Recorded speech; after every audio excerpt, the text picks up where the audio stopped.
Have you ever noticed how one comment, one delay, one unexpected moment can hijack your entire day?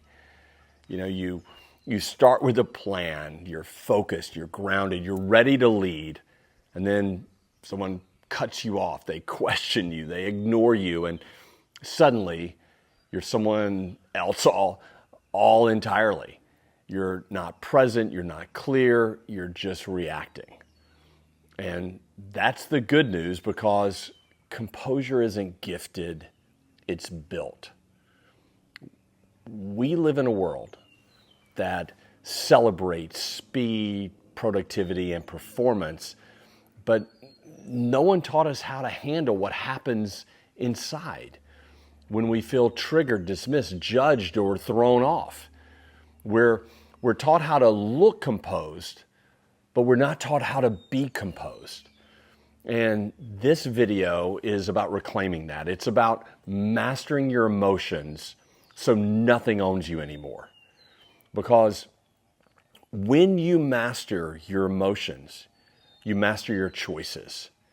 And when you master your choices, you shape your life on your terms.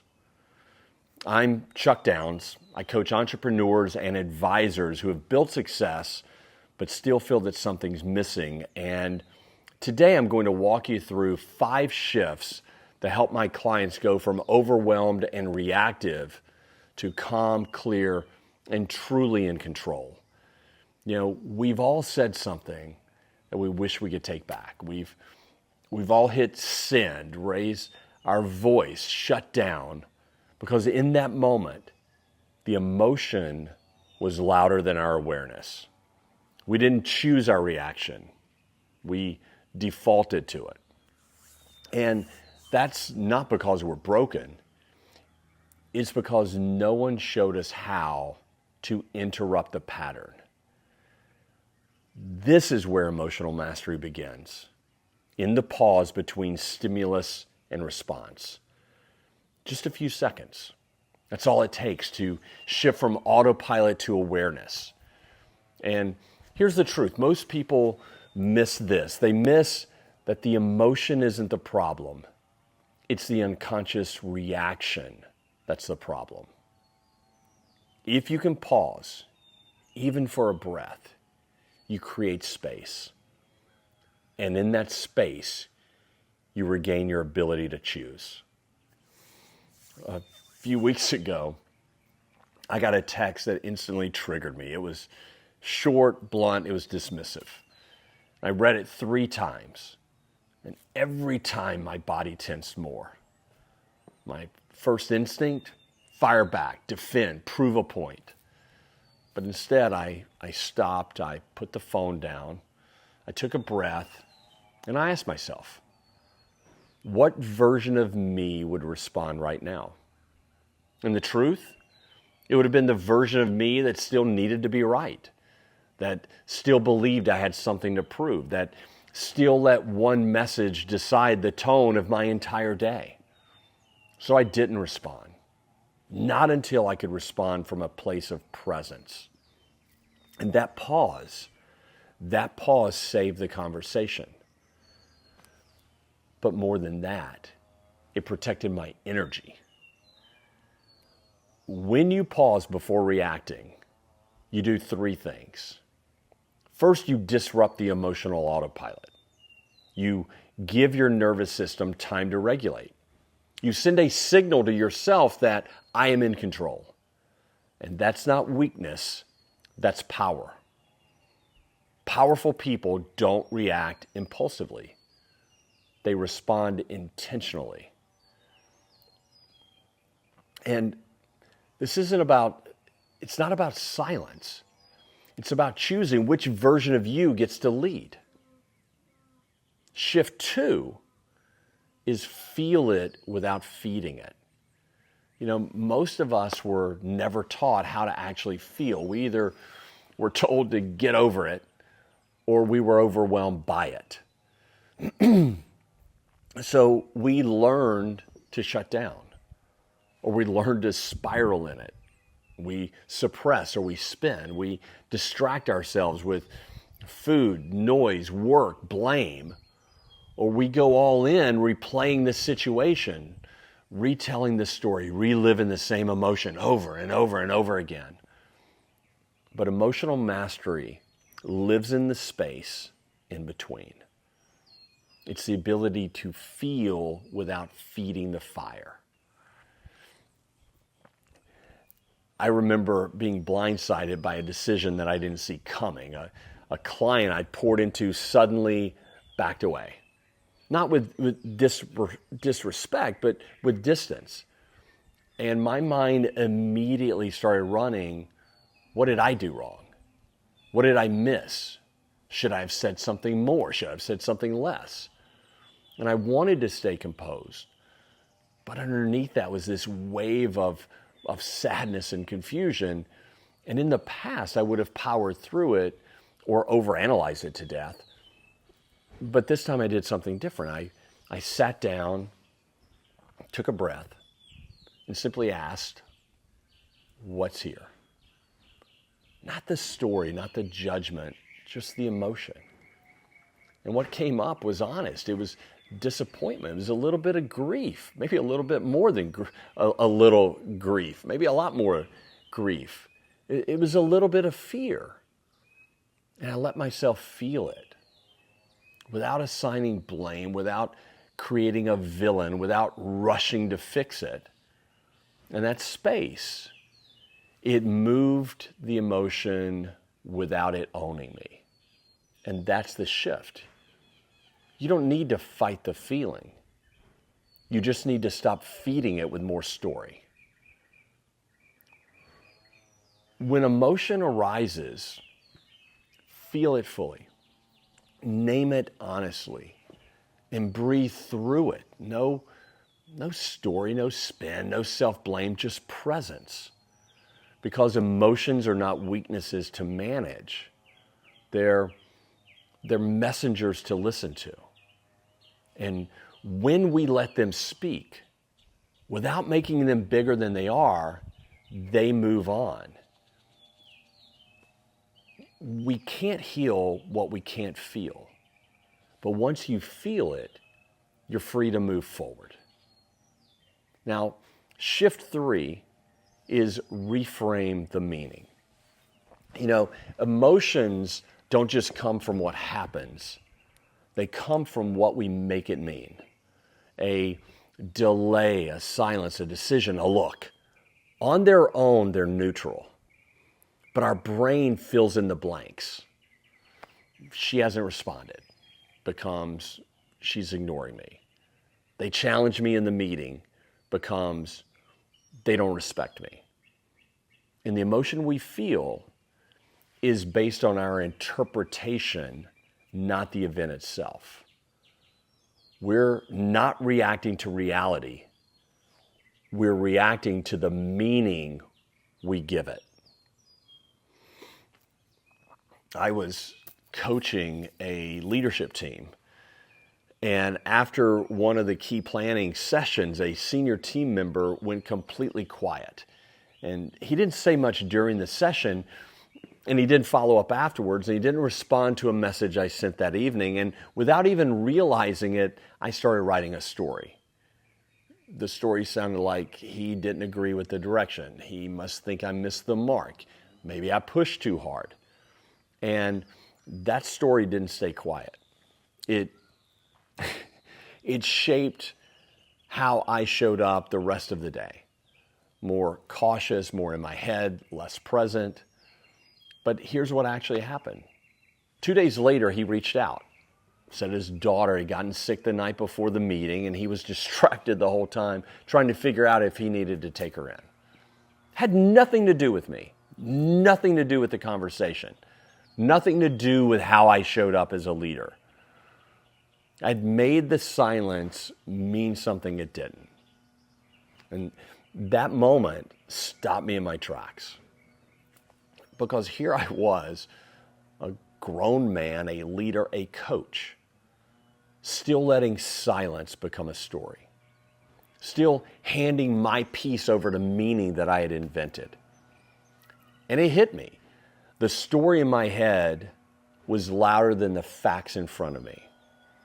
And that's the danger of unexamined meaning. You live inside a version of reality that was never real to begin with.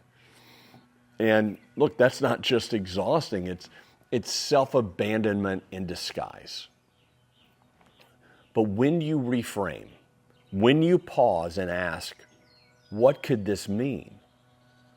You don't just change how you feel, you change how much power you give away. And eventually, you stop giving it away at all. The brain reacts to patterns. And if you've been wired to expect rejection, failure, judgment, you'll find it everywhere. And reframing, it doesn't mean pretending that something doesn't matter.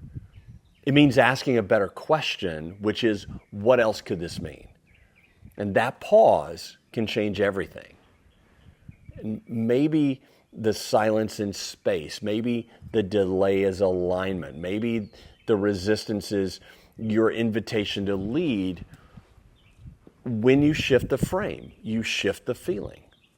And when you shift the feeling, you shift how you show up.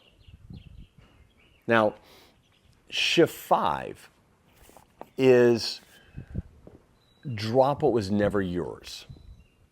Some of the heaviest things we carry were never ours to begin with. We carry the weight of people's expectations, the pressure to be strong for everyone, the guilt from decisions we had to make, the emotional needs of others. No one ever taught them how to meet on their own. And we call it leadership, we call it love, we call it being a good person. But what it often is self-abandonment in disguise. Emotional mastery isn't just about managing your own feelings. It's about recognizing when you've taken on what was never yours to hold. There was a season where I felt like I was carrying for everyone. Not just leading my business, but holding space for team dynamics, client emotions, family pressures, even things people weren't saying out loud. I took it all on, silently, willingly, because I thought that's what strong people do. But the truth is I started losing clarity. My mind was always spinning. I couldn't tell what was mine and what belonged to someone else. And one day I sat down and I asked a question that shifted everything for me. What weight am I carrying that no one asked me to hold? And the answer hit me hard. You know, I realized that I was trying to prove I could be everything to everyone, while slowly becoming less of myself in the process. And that's when I started to let go. Not all at once, not with guilt, but with as much grace as I could. Because real leadership doesn't mean carrying everything. It means knowing what's yours to carry and what's not. There's a difference between support and self-sacrifice, between pressure and over-responsibility, between care and codependence. You can hold space without losing yourself inside it. You can love deeply without absorbing someone else's emotional state. You can lead powerfully without performing emotional labor that you were never asked or meant to even perform. You don't have to carry the weight to hold the space. And when you stop picking up what's not yours, then you have the capacity to carry what is yours. Shift 5, lead from who you're becoming. Every time someone or something triggers you, you have a choice. You can respond to the version of you that's built on old habits, old roles, old reactions that once served you, but no longer fit the life you want to lead. Or you can respond from the version of you that's grounded, clear, present, unshaken. Emotional mastery isn't about being perfect. It's about making decisions from the part of you that already knows better. There was a time when pressure was my driver.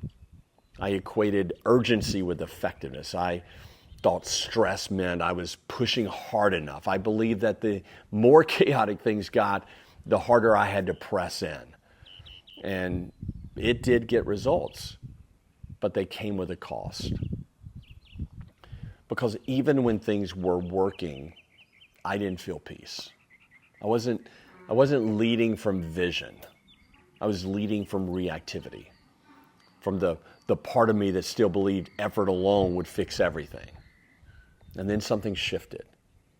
I started asking a different question in high stakes moments. What would the best version of me do right now? Not the perfect version, not the polished version, just the version of me that had nothing to prove, nothing to control, just clarity, just intention and just presence.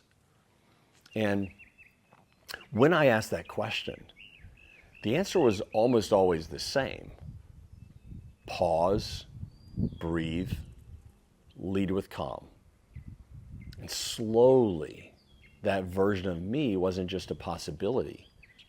It became who I was becoming. Not because I changed overnight, but because I stopped rehearsing the version I didn't want to be. The brain is always predicting. And every time we respond, we're reinforcing a version of ourselves. So we have to ask ourselves, which version of me am I practicing right now? Is it the one who's reactive, who tightens under pressure, who needs to prove or push or fix? Or is it the one who leads from alignment? You don't need to be perfect to act with presence. You just need to stop acting like the version of you who forgot their power. Every calm response is a rehearsal. Every pause is a vote. And eventually, that version of you isn't just someone you reach for. It's who you are. So we've talked through 5 shifts, 5 small moments of decision that when practiced, don't just change how you respond, they change who you become. And the truth is, this isn't about becoming someone else. It's not even about chasing a version of you that's out there in the future. It's about stripping away everything that's not you. The urgency, the noise, the overreaction, the pressure to perform. Because underneath all of that, you already are who you've been trying to become. You already know how to pause. You already know how to feel without spiraling. You already know how to shift perspective. You already know what's yours to carry and what's not. You already know the best version of what you would do. And this isn't about giving you something new. It's not about giving you something new.